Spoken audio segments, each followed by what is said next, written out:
Morning students, मैं चंद्रकांता आज आपको कक्षा 10वीं से पाठ नंबर 2 डायरी का एक पन्ना जिसके लेखक हैं सीताराम शेखरिया, तो उसको पाठ को पढ़ करके मैं आपको समझाऊंगी। बच्चों, आप भी अपनी पुस्तक को भी खोल कर बैठा करो और जब वीडियो देखते हो तो उस पंक्ति को ध्यान से सुनो, क्योंकि पंक्ति पढ़ने के बाद फिर मैं आपको वो समझा भी देती हूँ। फिर उसमें से कुछ प्रश्न भी पूछे जाते हैं और यदि आप ध्यान से सुनोगे तब आप उन प्रश्नों के उत्तर बड़ी आसानी से स्वयं दे पाओगे। तो इसलिए इसे ध्यान से देखोगे और सुनोगे और समझने का प्रयास करोगे। तो चलो हम अब आगे का पाठ शुरू करते हैं। यह सब तो अपने सुनी हुई लिख रहे हैं, पर सुभाष बाबू का और अपना विशेष फासला नहीं था। सुभाष बाबू बड़े जोर से वंदे मातरम बोलते थे।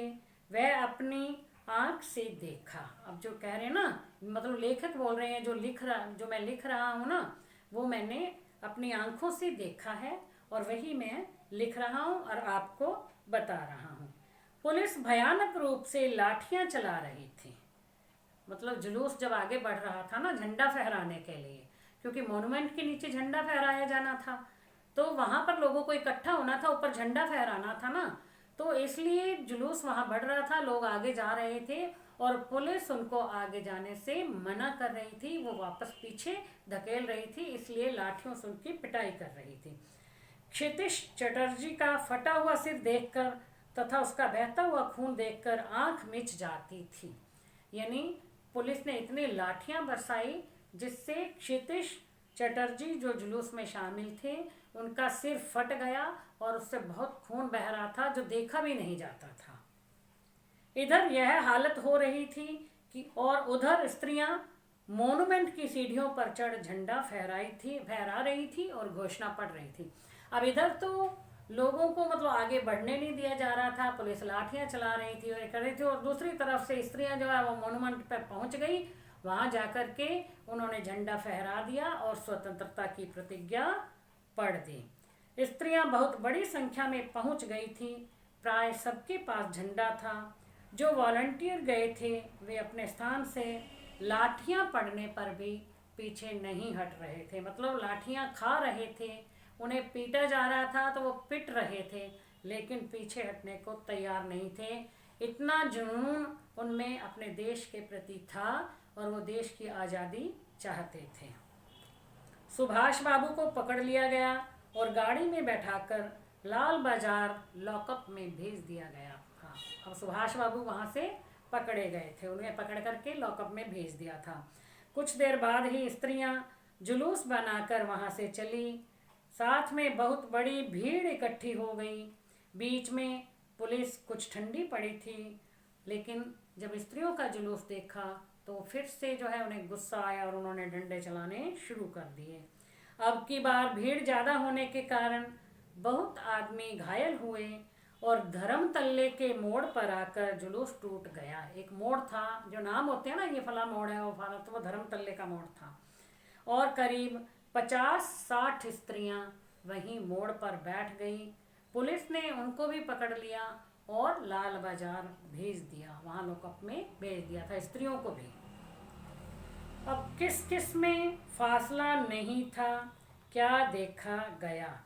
कहते हैं कि सुभाष बाबू और लेखक, इनके बीच में फासला नहीं था, क्योंकि सुभाष बाबू जो है बड़े जोर से वंदे मातरम बोल रहे थे और यह बात लेखक ने स्वयं सुनी भी थी और देखी भी थी अपनी आंखों से, क्योंकि लेखक भी वहीं उनके साथ थे, जुलूस में शामिल थे।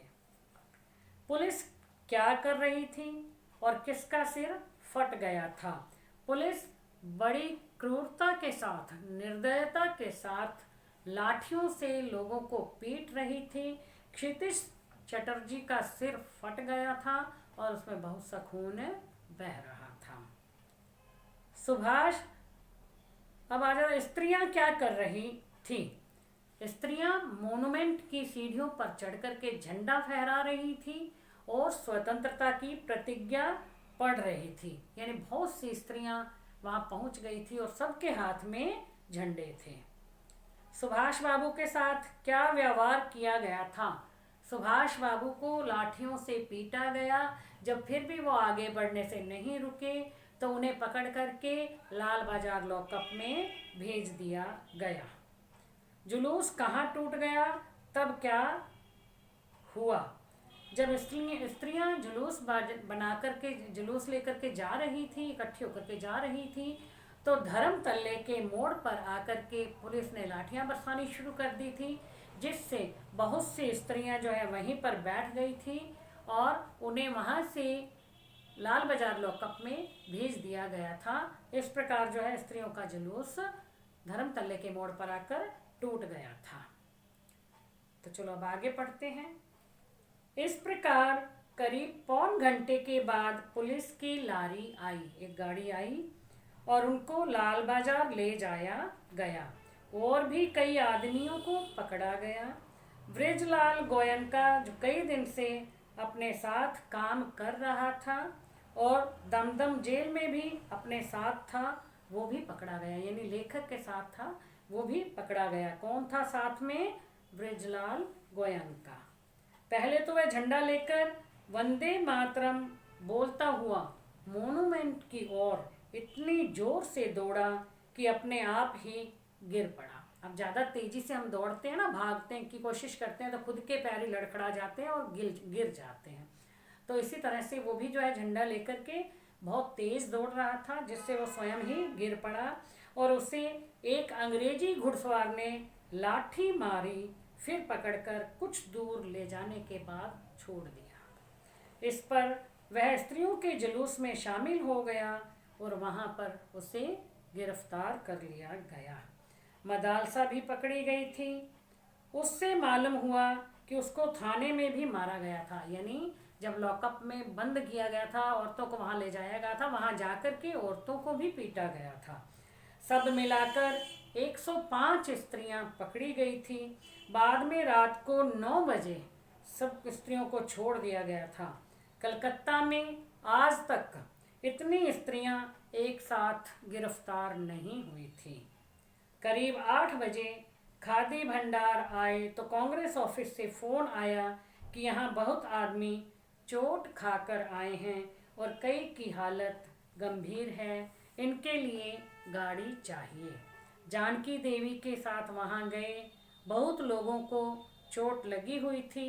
डॉक्टर दास गुप्ता उनकी देख रेख कर रहे थे तथा उनके फ़ोटो उतरवा रहे, फ़ोटो खींच रहे थे। फ़ोटो खींच के क्या होता है, भी वो जो है छप जाती है ना, फ़ोटो अखबारों में छप जाती है, तो लोगों में जो है उस आंदोलन के प्रति उत्साह और बढ़ जाता है। अपने देश को आज़ाद कराने के लिए आंदोलन किया गया था। जब लोग देखते हैं कि लोगों को अंग्रेज़ों ने इतना परेशान किया, इतना पीटा है, और उनकी फ़ोटो देखते हैं तो वो जो है बहुत दुखी हो जाते हैं और उसमें और अधिक बढ़ चढ़ करके भाग लेते हैं। उस समय तक 67 आदमी वहाँ आ चुके थे, यानी 67। बाद में तो 103 तक भी आ पहुँचे थे और इतने आदमी वहाँ आ गए थे। अब आता है इसमें प्रश्न, ब्रिजलाल गोयनका कौन था, उसके साथ क्या हुआ था?